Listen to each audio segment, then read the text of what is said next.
প্রীতিভাজন দর্শক, আপনাদের সকলকে স্বাগত জানিয়ে শুরু করছি বাংলাদেশ টেলিভিশনের নিয়মিত অনুষ্ঠান, জনপ্রিয়তম সামাজিক যোগাযোগ মাধ্যম ফেসবুক বিষয়ক অনুষ্ঠান ফেসবুকের সাতকাহন। আপনারা যারা আমাদের এই অনুষ্ঠানের নিয়মিত দর্শক, তারা নিশ্চয়ই জানেন যে আমাদের এই অনুষ্ঠান থেকে আপনাদের সমীপে কতগুলো বার্তা নিবেদিত হয়ে থাকে। সে বার্তাগুলো হচ্ছে এরূপ যে ফেসবুক নিয়ে উচ্ছ্বাস থাকতে পারে, তাই বলে উন্মাদনাকে প্রশ্রয় দান করা যায় না।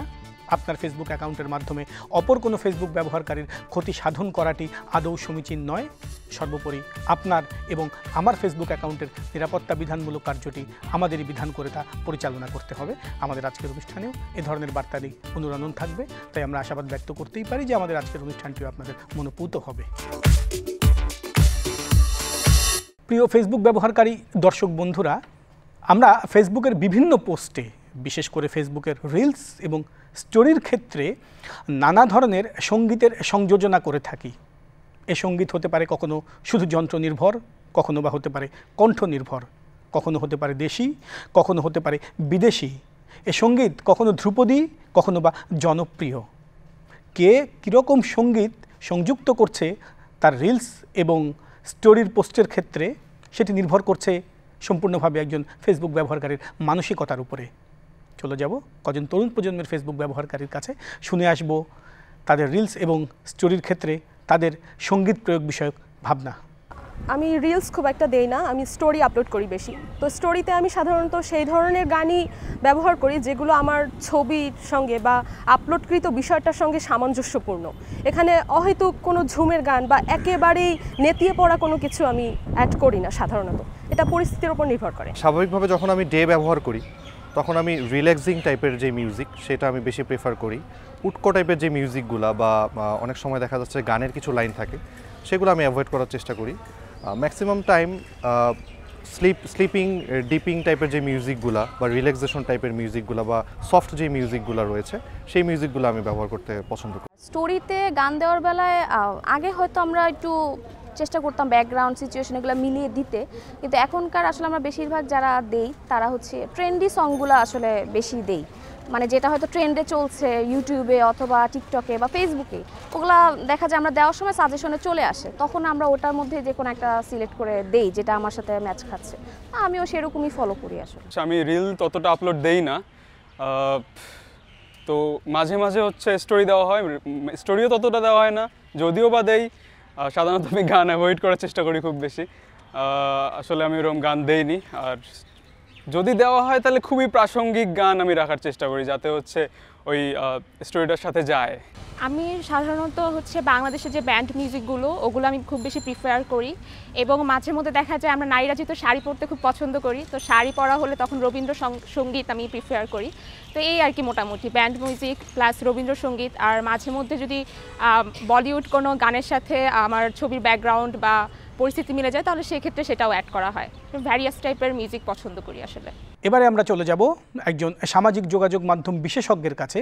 তিনি আমাদের বলবেন যে যখন আমরা কোনো ধরনের সঙ্গীত সংযুক্ত করছি আমাদের পোস্টে, তখন সেক্ষেত্রে কী ধরনের প্রতিবন্ধকতার সৃষ্টি হতে পারে ফেসবুক কর্তৃপক্ষের পক্ষ থেকে, আর এই প্রক্রিয়াটি বা কী, যে প্রক্রিয়াটি অনুসরণ করে আমরা সম্পূর্ণভাবে প্রতিবন্ধকতাবিহীনভাবে একটি সঙ্গীত সংযুক্ত করতে পারবো আমাদের পোস্টে।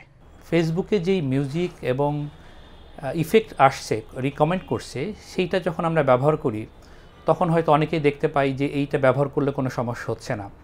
কিন্তু একটা বিষয় তো সত্যি যে আমরা যাদের এই মিউজিকটা ব্যবহার করছি এটার মালিকানা কিন্তু আমাদের না।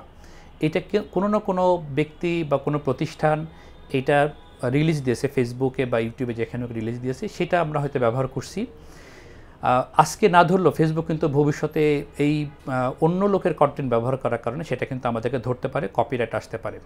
তবে কোনো কোনো প্রতিষ্ঠান, এখন যেহেতু এটা অনেক বেশি আলোচিত, কোনো কোনো প্রতিষ্ঠান নিজেদের থেকে এটা ফ্রি করে দিয়েছে।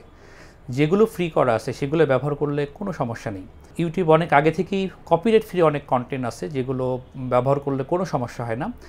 একই সাথে ফেসবুকে কিন্তু এখন কপিরাইট ফ্রি কন্টেন্ট নিয়ে এসেছে, আমি যেটা আপনাকে এখন মোবাইল স্ক্রিনে দেখাবো। এখন আমরা দেখব কিভাবে ফেসবুকের স্টোরিতে আমরা মিউজিক ব্যবহার করতে পারি।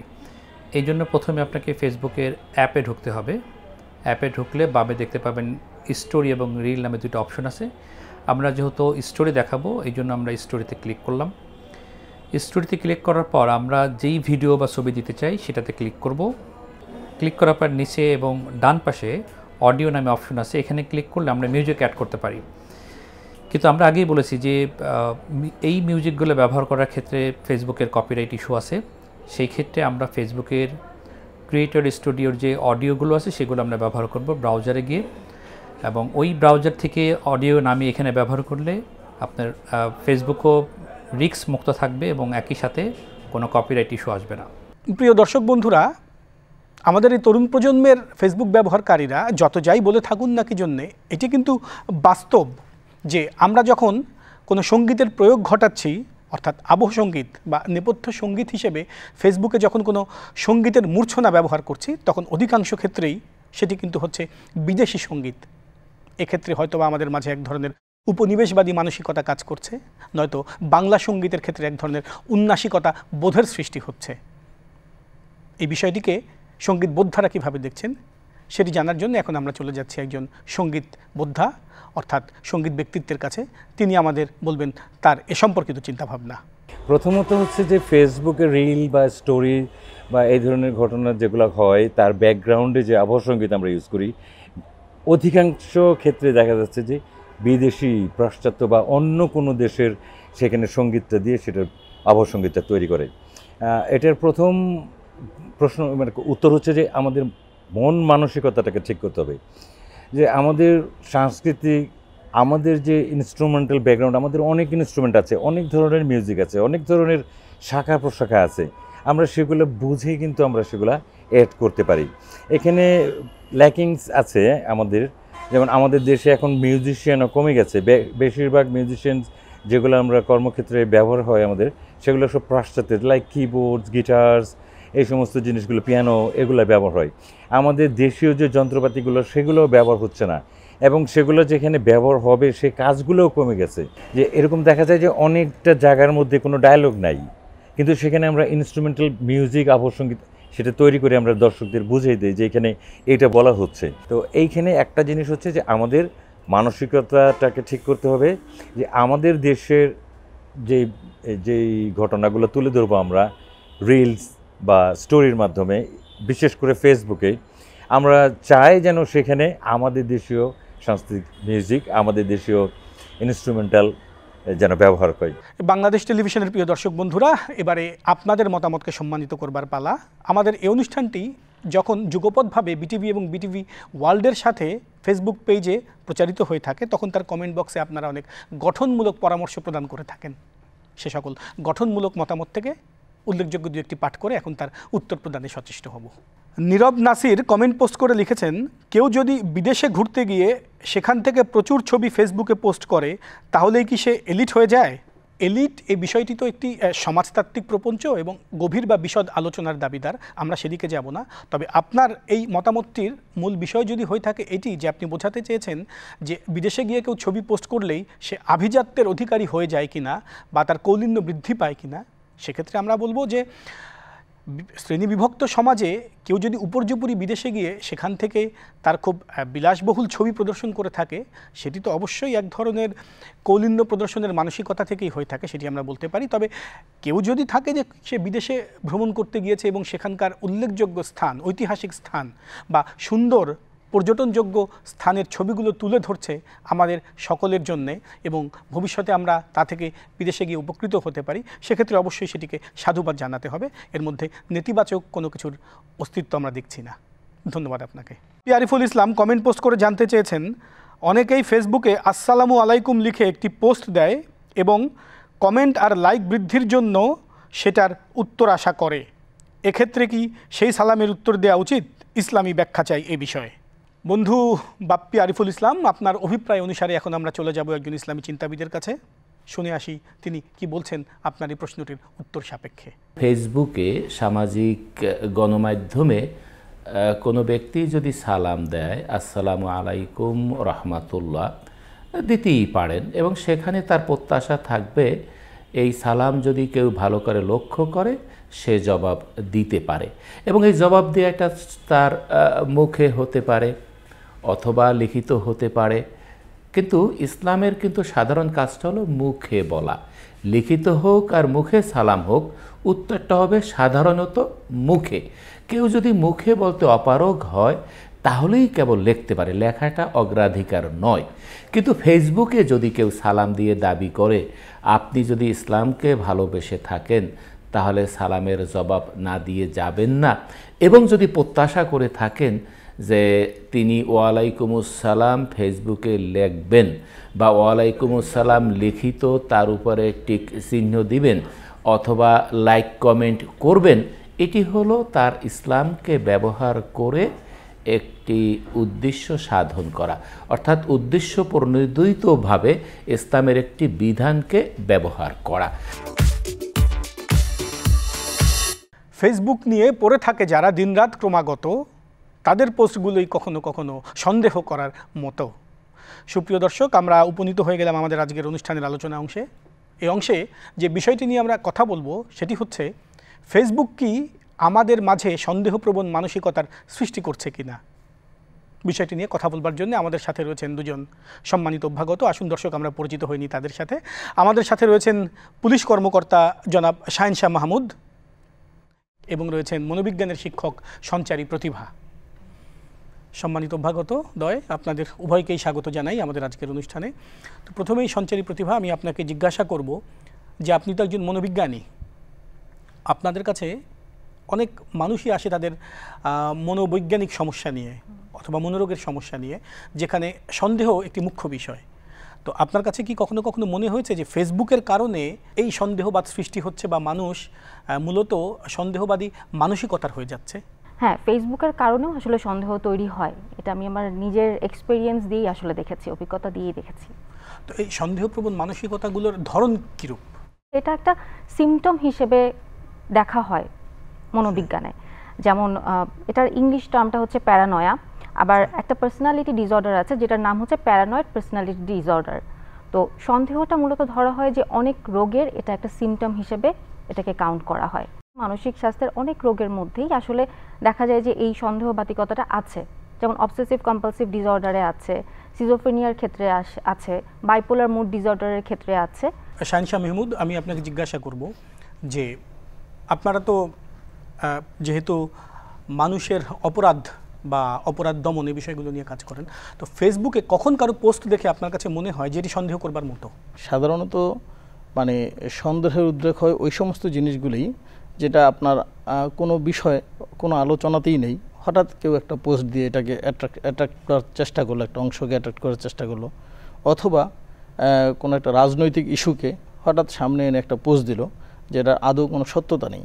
এবং এমনও দেখা গেছে যে সরকারি পরিপত্র তারা হঠাৎ করে একটা জিনিস সামনে কেউ পোস্ট করে বসলো যেটা আদতে সত্য না, বা এটা ভেরিফাই করতে গিয়ে দেখা যাচ্ছে এরকম কিছু হয়নি। তো আমরা দেখি যেটা যে সন্দেহ করে অধিকাংশ ক্ষেত্রেই একটা নির্দিষ্ট কিছু ফেসবুক পেজ বা আপনার নির্দিষ্ট কিছু ফেসবুক অ্যাকাউন্ট আছে যারা আসলে এই সন্দেহ উদ্রেক করার মতো পোস্টগুলি বেশি বেশি করে থাকে, সাধারণত আমাদেরকে মিসগাইড করার জন্য, ইউজারদেরকে মিসগাইড করার জন্য। এবং ফেসবুকে যেই বিশাল কমিউনিটি আছে যাদেরকে আমরা আসলে ইগনোরও করতে পারি না, প্রায় 56 মিলিয়ন পিপল বাংলাদেশে যারা ফেসবুক ইউজার, তাদেরকে স্বল্পতম সময়ে, সবচেয়ে দ্রুততম সময়ে আপনার অ্যাটেনশান ক্যাচ করা যায় হচ্ছে এই ধরনের যে কোনো একটা পোস্টের মাধ্যমে, যেটা অন্য যে কোনো মিডিয়ায় করাটা এত সহজ না। এজন্য যারা সাধারণত কোনো দুষ্কৃতিকারী অথবা ব্যাড ইন্টেনশন নিয়ে যারা কাজ করে অথবা কোনো ক্রিমিনাল ইন্টেনশন যাদের থাকে, তারা বিভিন্ন সময়ে বিভিন্ন মিথ্যা তথ্য অথবা গুজবকে তারা একটা মানে বাস্তব রূপ দেওয়ার চেষ্টা করে সবসময় আমাদের সামনে উপস্থাপন করে। তো যারা সচেতন ইউজার তারা সাধারণত বুঝতে পারে, অধিকাংশই বুঝতে পারে, কিন্তু একটা অংশ তো অবশ্যই আছে যারা এটা দ্বারা অ্যাট্রাক্ট হয় এবং এটাকে বিশ্বাস করে নেয়। আচ্ছা সঞ্চারী, আপনি বলছিলেন যে ফেসবুক কেন্দ্রিক অনেক ধরনের মানসিক সমস্যা সৃষ্টি হচ্ছে, যার মধ্যে সন্দেহ প্রবণতা অন্যতম।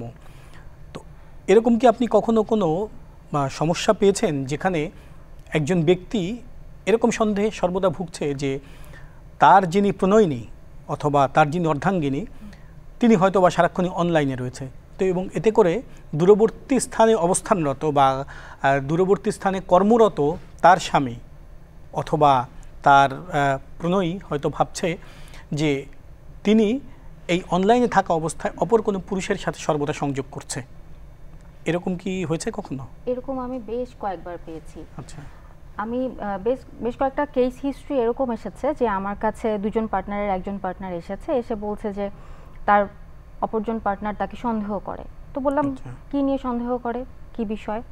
তখন বললেন যে রাত 12টার পর যদি তাকে ফেসবুকে বা মেসেঞ্জারে যদি অনলাইন স্ট্যাটাসটা দেখায়, যেটা হচ্ছে গ্রিন লাইন, একটা গ্রিন ডট থাকে যে বোঝা যায় যে সে অনলাইন, এটা যদি দেখায় তাহলে তার যেই পার্টনারটি দূরে আছে তিনি সাথে সাথে ফোন দিয়ে ওয়াইফকে দেখা যাচ্ছে বা হাজব্যান্ডকে দেখা যাচ্ছে যে বকাবকি করছে, অনেক সময় সন্দেহ করছে যে তুমি কেন অনলাইনে আছো। তখন যখন আমার কাছে যিনি এসেছেন তখন উনি যখন বলছেন যে না আমি তো অনলাইনে নেই, তখন আর ওই কথাটা উনি বিশ্বাস করছেন না অপরজন।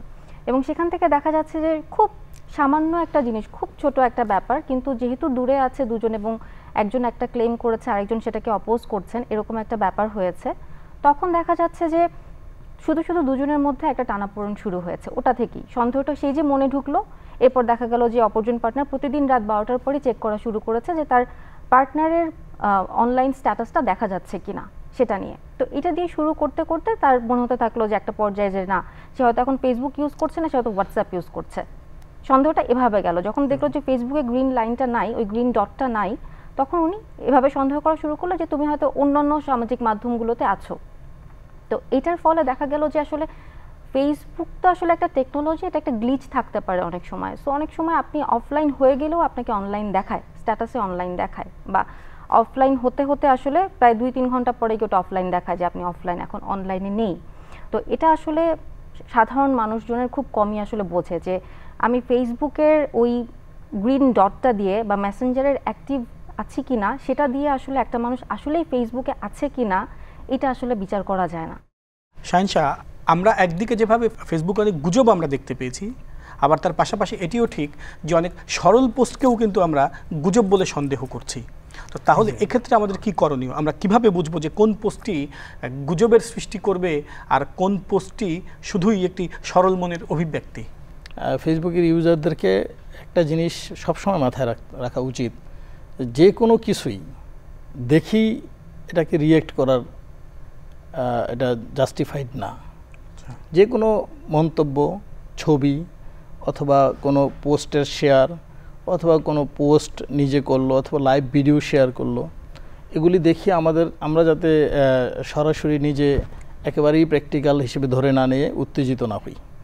প্রত্যেকটা পোস্ট অথবা প্রত্যেকটা এই সমস্ত ফেসবুকের আইটেমকেই ভেরিফাই করার যথাযথ প্রক্রিয়া রয়েছে। এটা যদি হয়, আমি কিন্তু বলেছি আপনাকে প্রথমে যে এটা যদি হয় কোনো গভর্নমেন্ট রিলেটেড কোনো ইস্যু, তার কম্পিটেন্ট একটা অথরিটি রয়েছে। এটা যদি মনে করেন আমার সম্পর্কেই কিছু একটা কেউ পোস্ট করলো, আমার সাথেও কথা বলার সুযোগ রয়েছে, আমার ফ্যামিলি মেম্বাররা রয়েছে, আমার সারাউন্ডিংস আছে, এখনই কেউ যদি একজন পোস্ট করলো আমি অ্যাক্সিডেন্টে হাতুড়ি জেলে পরে মরে আছি, এটা দেখেই মানে শতভাগ বিশ্বাস করে নেওয়ার কোনো কারণ নাই। আমাদেরকে যেটা করতে হবে, যে ধরনের পোস্টই হোক না কেন, আমরা যাতে বিষয়টাকে স্বাভাবিক হিসেবে নিয়ে চেষ্টা করি আমাদের চ্যানেলে, যেটার মানে অথেন্টিসিটিটা আমরা যাতে নিশ্চিত হই। তো এই যে ফেসবুককে নিয়ে যে একটি সন্দেহপ্রবণ মানসিকতা সৃষ্টি হচ্ছে আমাদের মাঝে এবং একটি অবিশ্বাস, সন্দেহের যে একটি দোলাচল, এটি কি আমাদের চূড়ান্তভাবে শুধু ফেসবুকের ক্ষেত্রে নয়, বিশ্ব চরাচরের ক্ষেত্রেও বা বিশ্ব প্রকৃতির ক্ষেত্রেও এক ধরনের অনাস্থার সৃষ্টি করছে আমাদের মানসিকতায়? কিছুটা তো অবশ্যই করছে। ফেসবুক থেকে আসলে এই সন্দেহ প্রবণতা আসলে শুরু হচ্ছে, এটা সবসময়ই আছে এবং এটা মানুষের মধ্যে এক ধরনের অস্থিরতা তৈরি করে। ওই অস্থিরতার কারণেও আসলে দেখা যায় যে মানুষ যেটা সে ঠান্ডা মাথায় ভেবে ডিসিশন নিত, ঠান্ডা মাথায় ভেবে চিন্তা করে একটা কাজ করত, সেটা এখন আর দেখা যায় না। এখনই দেখাচ্ছি, এখনই আমাকে মানে নক করতে হবে, এখনই আমাকে রিপ্লাই পেতে হবে, এরকম একটা মনোভাবও কাজ করে। আচ্ছা শাহিনশা, তাহলে এই যে ফেক অ্যাকাউন্টের যে বিষয়টি, অর্থাৎ ফেক অ্যাকাউন্টের মাধ্যমে যে বন্ধুত্ব হয়ে যাওয়া এবং তারপর একটা সময় আবিষ্কার করা যে প্রকৃতপক্ষে এটি একটি ফেক অ্যাকাউন্ট, আর তারপর যেটি হয়েছে যে ফেসবুক পেজের মাধ্যমে যে পণ্যটির ফরমাইশ আমি দিলাম, আমি দেখলাম যে সে পণ্যটি নয় যেটি আমি আকাঙ্ক্ষা করেছিলাম। তো এই ক্ষেত্রে আমাদের যে একটি সন্দেহের মানসিকতা তৈরি হচ্ছে ফেসবুক পেজগুলোর প্রতি অথবা বিভিন্ন ফেসবুক অ্যাকাউন্টের প্রতি, তো এই সন্দেহবাদী মানসিকতা নিরসনের ক্ষেত্রে আপনারা যারা পুলিশ বা আইন শৃঙ্খলা রক্ষাকারী বাহিনী রয়েছেন, বিশেষ করে গোয়েন্দা পুলিশ বাহিনী যারা রয়েছেন, আপনারা কীভাবে কাজ করছেন? সোশ্যাল মিডিয়া যেটা, এটার কিন্তু কোনো দোষ নাই, সেটা একটা প্ল্যাটফর্ম, আমি তাকে ইগনোর করতে পারছি না। বর্তমান সমাজে এটাকে ইগনোর করে থাকাটাও প্রায়ই অসম্ভবের মতো, সুতরাং এটাকে আমাকে মেনেই নিতেই হচ্ছে। আর আপনি ফেসবুকে একটা ফেক অ্যাকাউন্ট চালাবেন অথবা ফেক পেজ চালাবেন অথবা নকল পেজ চালাবেন, এটা আসলে ফেসবুকের ওই কিছু ভেরিফিকেশান সিস্টেম আছে, এটাকে পাস করে যদি আপনি ওপেন করতে পারেন তাহলে এটা আসলে ফেসবুকের দোষ না, এটা হচ্ছে আমাদের ক্রিমিনাল ইন্টেনশন বা ক্রিমিনাল মাইন্ডসেটের কারণে আমরা করে থাকি। ঢাকা মেট্রোপলিটন পুলিশ থেকে বা বাংলাদেশ পুলিশ থেকেও যদি আমরা বৃহত্তরভাবে বলি, আমরা এই ধরনের যে কোনো প্রতারক চক্র যারা এই যে বিদেশি পার্সেল পাঠাচ্ছে, আপনাকে পার্সেল আসছে আপনার একটা, আপনার নামে আপনার ফ্রেন্ড পাঠিয়েছে, $20 এখন পেমেন্ট করতে হবে, $20 পেমেন্ট করলে আপনি $1000 একটা পার্সেল রিসিভ করবেন, আপনি সহজেই পেমেন্ট করে দিচ্ছেন। কেউ একজন করছে না, কেউ হয়তো তার পরিচিত কেউ থাকলে এটা ভেরিফাই করার চেষ্টা করছে, অথবা আমাদের মতো কারোর সাথে তার সম্পর্ক থাকলে সে একটু জিজ্ঞাসা করছে যে আমাকে তো বিদেশ থেকে কেউ পাঠানোর কথা না, এটা হঠাৎ ফোন আসলো কেন, একটু দেখবে নাকি। তো এই ধরনের এগুলি একটা চক্র, এই চক্রগুলিকে আমরা যেটা দেখি আর কি সাধারণত, যে ব্যবসার কথা বলে বলুক অথবা পার্সেলের কথা বলে বলুক, অথবা এই যে আপনি বললেন যে প্রোডাক্ট পাঠাবে আপনাকে, প্রোডাক্টটা রিয়েল কিনা, আপনাকে দেখাচ্ছে জামদানি শাড়ি একেবারেই বাংলাদেশি রূপগঞ্জেরটা পাঠিয়ে দিচ্ছে আপনাকে, ধরেন যে নিউ মার্কেটের একটা যেটা 5000 টাকা, কিন্তু আপনার সাথে তার নেগোসিয়েশন হয়েছে 15000 টাকা, এটা অহরহ ঘটছে। তা আমি যদি লোভে পড়ে না জড়িয়ে পড়ি, আমার কাছ থেকে আপনার কাছ থেকে কিন্তু চিট করে টাকা নেওয়া বা আমাদের চিট করা কিন্তু খুব এত ইজি না। সঞ্চারী প্রতিভা, সর্বশেষ একটি প্রশ্ন আমি আপনাকে করব, সেটি হচ্ছে যে আমাদের ফেসবুক ব্যবহারকারীদের উদ্দেশ্যে তাহলে আপনার কি পরামর্শ? সন্দেহ একেবারে আসলে কখনোই যাবে না, হ্যাঁ এটা যায় না আসলে, কিন্তু কিছু কিছু পদক্ষেপ, কিছু কিছু মেজার আমরা আসলে নিতে পারি। যেমন হচ্ছে ফেসবুকে আসলে প্রতিনিয়ত খুব বেশি নিজের লাইফে কি হচ্ছে সব ইনফরমেশন শেয়ার করা, এগুলো থেকে আমার মনে হয় একটু বিরত থাকলে ভালো। শাহিনশা, সর্বশেষ আপনার কাছে জানতে চাইব যে একজন ফেসবুক ব্যবহারকারী তিনি যখন দেখবেন যে তার আরেকজন ফেসবুক বন্ধু এমন কোনো পোস্ট দিচ্ছে যেটি সন্দেহজনক, তো সেক্ষেত্রে তারা কিভাবে আপনাদের অর্থাৎ আইনশৃঙ্খলা রক্ষাকারী বাহিনীকে সেটি অবহিত করবে এবং তা থেকে কীভাবে বা সহযোগিতা লাভ করতে পারে? কিছু জিনিস আছে যেটা জাতীয় ইস্যু হতে পারে, আবার কিছু আছে একেবারেই তার ব্যক্তিগত ইস্যু, মানে তার ফ্রেন্ড তার ব্যক্তিগত ইস্যুটা দিয়েছে, অথবা কিছু জিনিস আছে যেটা আবার আমাদের ইন্টারন্যাশনালি ইমেজের সাথে জড়িত, দেশের ইমেজের সাথে জড়িত। আমাদের যদি কারো পোস্ট অথবা কোনো কন্টেন্টে যদি কোনো সন্দেহের উদ্রেক হয় যে হ্যাঁ এটা সন্দেহজনকভাবে সে দিয়েছে, অথবা সে ইন্টেনশনালি মিসগাইড করার জন্য দিচ্ছে, অথবা আমি এটার ব্যাকগ্রাউন্ড জানি, এটা এরকম না, এটা আসলে উল্টো, এরকম কিছু হলে যে কেউ সহজে আমাদের লোকাল পুলিশ স্টেশনকে জানাতে পারে। আর আমাদের সাইবার ক্রাইম ইউনিট আছে, এখানেও জানাতে পারে। আমাদের হটলাইন আছে, আমাদের অ্যাপস আছে, হ্যালো সিটি অ্যাপস আছে, আমাদের ডিএমপি ঢাকা মেট্রোপলিটন পুলিশের ফেসবুক পেজ আছে, এবং এখন অনেক অ্যাক্সেস নেওয়ার সুযোগ আছে। ইভেন 999-এর মাধ্যমেও আমাদেরকে কল করতে পারে তারা। সম্মানিত অতিথিদ্বয়, আপনাদের দুজনকেই অসংখ্য ধন্যবাদ। আপনারা অনেক গুরুত্বপূর্ণ কথা বলে সমৃদ্ধ করেছেন আমাদের, বিশেষ করে আপনাদের বার্তাগুলো থেকে আমাদের তরুণ প্রজন্ম অত্যন্ত লাভবান হবে বলে আমরা মনে করি। প্রিয় দর্শক, আমাদের আজকের অনুষ্ঠানের এখানেই পরিসমাপ্তি ঘটল। ফিরে আসবো আবার এক পক্ষকাল পরে, হয়তোবা তখনও আপনারা আমাদের সাথে দর্শক হিসেবেই সাথী হবেন। আমাদের সাথে নিয়মিত সংযোগ রক্ষার্থে আপনারা লাইক দিন অথবা কমেন্ট পোস্ট করুন বাংলাদেশ টেলিভিশনের ফেসবুক পেজে, যেটির আইডিটি স্ক্রিনে দেখতে পাচ্ছেন। আপনাদের সকলের কুশল কামনায় অনুষ্ঠান শেষ করছি।